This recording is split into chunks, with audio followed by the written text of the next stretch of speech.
অনেক দিন আগের কথা। এক দেশে একটা অনেক বড় জঙ্গল ছিল, আর সেই জঙ্গলটার ভিতরে একটা অনেক পুরাতন বাড়ি ছিল। আর সেই বাড়িটাতে বাস করত একটা ডাইনি বুড়ি। আর সেই ডাইনি বুড়ির বাড়িতে অনেক বড় একটা জাদুর আম গাছ ছিল। যে আমগুলা ছিল মায়াবী, দেখতে অনেক সুন্দর ছিল। যেই আমগুলাকে দেখতো সেই এই আমগুলাকে খাওয়ার জন্য পাগল হয়ে যেত। আর ডাইনি বুড়ি যেই জঙ্গলে বাস করত সেই জঙ্গলটার পাশেই একটা ছোট্ট বাজার ছিল। আর সেই বাজারে শুধু শেয়ালরাই কেনা বেচা করত। আর সেই বাজারটা শুধু সপ্তাহে একদিন হতো, আর সেটা ছিল শুক্রবার। এই ডাইনি বুড়িটা শিয়াল খেতে অনেক পছন্দ করত, কিন্তু সোজা কোনো শিয়ালকে ধরে সে খেতে পারতো না, কারণ তাদের জঙ্গলে একটা নিয়ম ছিল। সবাই কান পেতে শুনুন, আমাদের বনের রাজা সিংহ আপনাদেরকে কিছু গুরুত্বপূর্ণ কথা বলতে যাচ্ছে। এই জঙ্গলে থাকার জন্য কিছু নিয়ম কানুন আপনাদেরকে জানিয়ে দিচ্ছে, তাই সবাই গুরুত্ব সহকারে সিংহ রাজার কথাগুলো শুনবেন। কিন্তু এই যে জঙ্গলের ভূত, পেতনি, জিন, এমনকি যত রকমের প্রাণী আছো, সবাই কান দিয়ে শোনো, কারণ ইদানিং এই জঙ্গলে কিছু উল্টাপাল্টা কাজ হচ্ছে, যে কারণে আমার এখন এখানে মিটিং বসাতে হচ্ছে। আমি সবাইকে একটা নিয়ম দিয়ে দিচ্ছি, এই নিয়ম ছাড়া কেউ কিছু করবে না।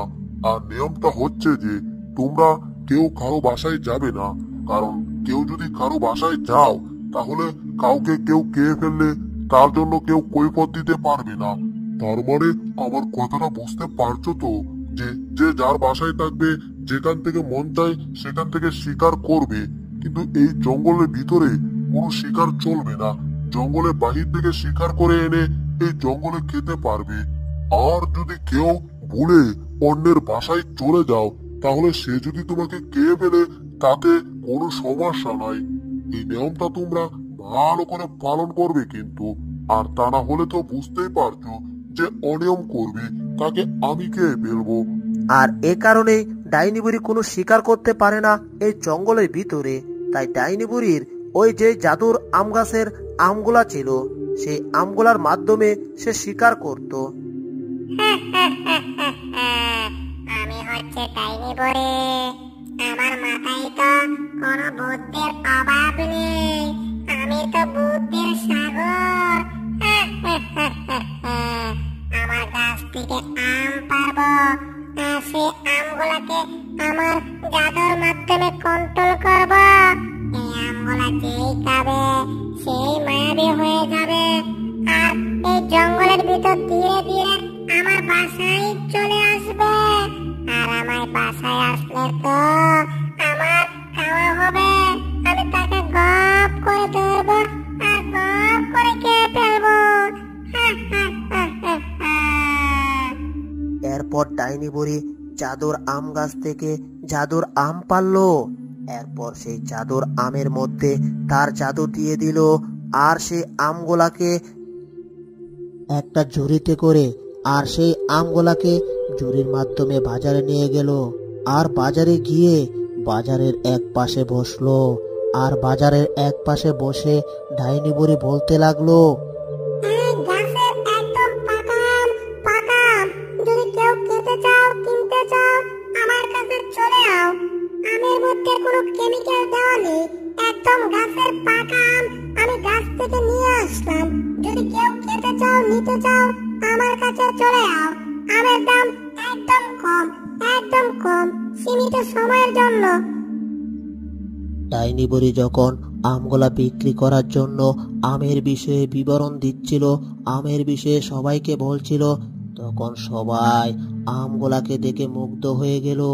আর আমগুলাকে দেখে সবাই কেনার জন্য চলে এলো, আর সবাই এই ডাইনি বুড়ির কাছ থেকে আম কিনলো। আর আমগুলাকে কিনে সবাই বাড়িতে নিয়ে গেল, আর আমগুলাকে বাড়িতে নিয়ে সবাই খেলো। আহা, কি মজার আম রে বাবা, যতই খাচ্ছি ততই মজা পাচ্ছি। এত স্বাদের আম জীবনে কোনোদিন খাই নাই, এটাই জীবনের ফার্স্ট এত স্বাদের আম খাইছি। অনেকেরই আম খাওয়া শেষ হয়ে গেল। এইদিকে বিকাল পার হয়ে গেল, ওইদিকে সন্ধ্যা হয়ে গেল। চারদিক একদম নীরব হয়ে গেল। আশেপাশে কোনো মানুষ নেই, কোনো শেয়াল নেই, সবাই ঘুমানোর সময় হয়ে গেল। ঠিক তখনই জাদুর আমের অ্যাকশন শুরু হয়ে গেল। যারা যারা ওই জাদুর আমগুলা খেয়েছিল সবাই ঘুম থেকে উঠে গেল, আর ঘুম থেকে উঠে ঘর থেকে বের হলো। আর ঘর থেকে বের হয়ে সবাই হাঁটতে হাঁটতে ওই জঙ্গলের ভিতরে ওই ডাইনি বুড়ির বাসার দিকে যাওয়া শুরু করলো।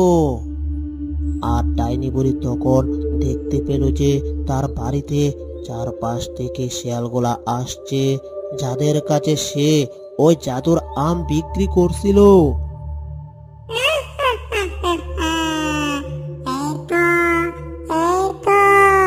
আমার জাদুর আমের অ্যাকশন শুরু হয়ে গেছে। আমার শিকার তো আমার বাড়িতে চলে আসছে। বনে রাজার সিংহর কথার অবাধ্য আমি হই নাই। সিংহর কথাও ঠিক আছে, আমার শিকারও হচ্ছে। এরপর ডাইনি বুড়ি প্রত্যেকটা শিয়ালকে ধরলো আর এক এক করে সব শিয়ালকে খেয়ে ফেললো।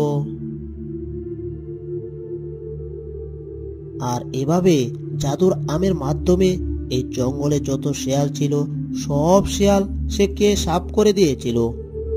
আর ওইদিকে বনের রাজা সিংহ চিন্তায় পড়ে গিয়েছিল যে এই জঙ্গল থেকে এতগুলা শিয়াল কি করে গায়েব হয়ে গিয়েছিল। তার নিয়ম কারণ সবাই ঠিকঠাক মতো পালন করছিল, তাও কি করে যে এই জঙ্গল থেকে এতগুলা শিয়াল গায়েব হয়ে গেল সেটা নিয়ে বনের রাজা সিংহ ভীষণ চিন্তিত ছিল। এই যে তোমাদেরকে আজকে আবার মিটিং এর ডাকার কারণ একটাই, আমাদের জঙ্গল থেকে দেখছি কিছুদিন ধরে অনেকগুলা শিয়াল নাই হয়ে যাচ্ছিল, আর এখন তো দেখছি জঙ্গলের সব শিয়াল নাই হয়ে গেল, কিন্তু বুঝতে পারলাম না আমাদের এই শিয়ালগুলা কি কে নিল। এই রহস্যটা তো আমাদের খুঁজে বের করতেই হবে। বনের রাজা, শিয়াল চোর ধরা তো খুব সোজা। আমাদের রাস্তাঘাটে তো ডিজিটাল করার জন্য আপনি চারদিকে সিসি ক্যামেরা লাগিয়ে দিয়েছেন। আপনি যদি ওই সিসি ক্যামেরাগুলো চেক করেন তাহলেই তো আপনি ওই শিয়াল চোরকে ধরতে পারবেন। কথা তো ঠিক, এটা তো ঠিক বলেছো। আমি তো চারপাশে সিসি ক্যামেরা লাগিয়ে দিয়েছিলাম যাতে আমাদের জঙ্গলে বাহিরে কেউ অ্যাটাক করতে না পারে, অ্যাটাক করলে যাতে আমরা বুঝতে পারি যে কে অ্যাটাক করলো।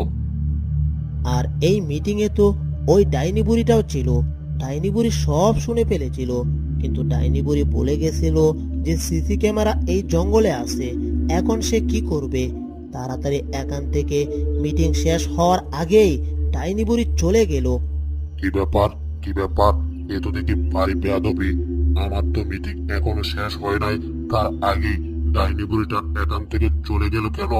এই সবাই ডাইনি বুড়ি থেকে দূরে থেকে একটু ফলো করো, এখানে তো অবশ্যই কোনো একটা গাবলা আছে। এরপর ডাইনি বুড়ি ওই সিসি ক্যামেরাগুলোকে গায়েব করার জন্য এখান থেকে তাড়াতাড়ি গেল। আর এইদিকে ডাইনি বুড়ি ফলো করার জন্য ওই মিটিংয়ে যারা যারা ছিল অন্য প্রাণীরা তারাও ধীরে ধীরে গেল, আর গিয়ে দেখতে পেল আমি তো জঙ্গলের সব শিয়ালকে খেয়ে ফেলছি। এগুলো তো কেউ দেখে না, শুধু দেখছে সিসি ক্যামেরা। তার মানে সিসি ক্যামেরা তো আর রেহাই নাই। সিসি ক্যামেরা গুলাকে আমি গায়েব করে দেব। এরপর ডাইনি বুড়ি ওই গাছগুলা থেকে সিসি ক্যামেরাগুলা নামিয়ে ফেলছিল, কিন্তু সিসি ক্যামেরা দিয়ে যত রেকর্ড হয়েছিল সব রেকর্ড ভিডিও ওই হার্ড ডিস্কে রয়েছিল, যে হার্ড ডিস্ক অনেক নিচে একটা বাক্সের ভিতরে ছিল। এই তো সব সিসি ক্যামেরা আমি নামিয়ে ফেলেছি, এবার আমাকে আর খুঁজেও পাবে না। এবার আমি এখান থেকে কেটে পড়ি। এরপর ডাইনি বুড়ি এখান থেকে চলে গেল। আর ওইদিকে যে মিটিং এর অন্য প্রাণীরা আসছিল ডাইনি বুড়িকে ফলো করার জন্য, আর এসে সব দেখলো। আর এখান থেকে ওই বাক্সের ভিতরে থাকা হার্ড ডিস্ক নিয়ে গেল আর সেই হার্ড ডিস্ক নিয়ে ওই বনের রাজা সিংহের কাছে দিল। আর বনের রাজা সিংহ সেখানে মিটিংয়ে আসার জন্য সবাইকে আমন্ত্রণ করলো। পাশের জঙ্গলে যারা ছিল তারাও এলো। মিটিংয়ে অনেক সদস্য হয়েছিল। এইবার এখানে একটা টেলিভিশনে ওই সিসি ক্যামেরার ফুটেজটা শো করালো। আর সিসি ক্যামেরা ফুটেজ শো করাতে ডাইনি বুড়ির চোখ তো কপালে উঠে গেল, কারণ সে এত কিছু করলো যাতে ধরা না খায়, কিন্তু এখানে তো এসে দেখছে সে ধরাটা খেয়েই গেল। এইটা কেউ করছে, এটা কি করে হলো? আমি তো সব প্রমাণ উধাও করে দিয়েছি, কিন্তু সিসি ক্যামেরার ফুটেজ তো রয়েই গেল। কাম সারছে রে, এইবার তো আমার খবর আছে রে। এই জঙ্গলে বুঝি আমার আর টাকা হলো না রে। কি রে ডাইনি বুড়ি, তুই নিজেকে বেশি চালাক ভাবছিলি তাই না? মনে রাখবি, পাপ কোনোদিন পাপ কেউ ছাড়ে না। প্রমাণ একবার না একবার দেখেই যায়। দেখলি তো তুই একটা খারাপ কাজ করলি, এটা কেমনে ধরা খেয়ে গেলে। এই জন্যই বলে খারাপ কাজ থেকে যত দূরে থাকা যায় ততই ভালো থাকা যায়, কারণ খারাপ কাজ করলে এর ফল খারাপ হয়, আর সেই ফলটা হচ্ছে খারাপ কাজের ধরা একবার খেতেই হয়। এরপর মিটিং এর সবাই মিলে ওই বনের রাজা সিংহের কথা মতো এই ডাইনি বুড়িকে একটা কুটির সাথে বাঁধলো। আর কুটির সাথে বেঁধে সবাই এই ডাইনি বুড়িকে পিটাতে শুরু করলো। ওরে বাবা রে, গেলাম রে, আমারে তো পিটাইয়া টকটা কইরা দিলা রে। ওরে কেনে কইছিল সেও খাইতে, জীবনের যত সেও খাইছি সব তো এখন পিটাইয়া বাই কইরা দিতাছে রে, সাথে আমারও শেষ করে দিতাছে। এই সবাই শোন, এই ডাইনি বুড়িটাকে যদি এখন আমরা ছেড়ে দেই অন্য জঙ্গলে যাবে, আর সেখানে গিয়ে অন্য শিয়াল খাবে। তার চেয়ে একটা কাজ করি, এই ডাইনি বুড়িটাকে আমরা আগুন দিয়ে পুড়িয়ে ফেলি, তাহলে এ আর কোনো ক্ষতি করতে পারবে না। বনের রাজা সিংহের কথা মতো এরপর ডাইনি বুড়িটাকে আগুন দিয়ে পুড়িয়ে ফেললো। আর ডাইনি বুড়িটা এখানে আগুন দিয়ে পুড়ে একেবারে শেষ হয়ে গেল।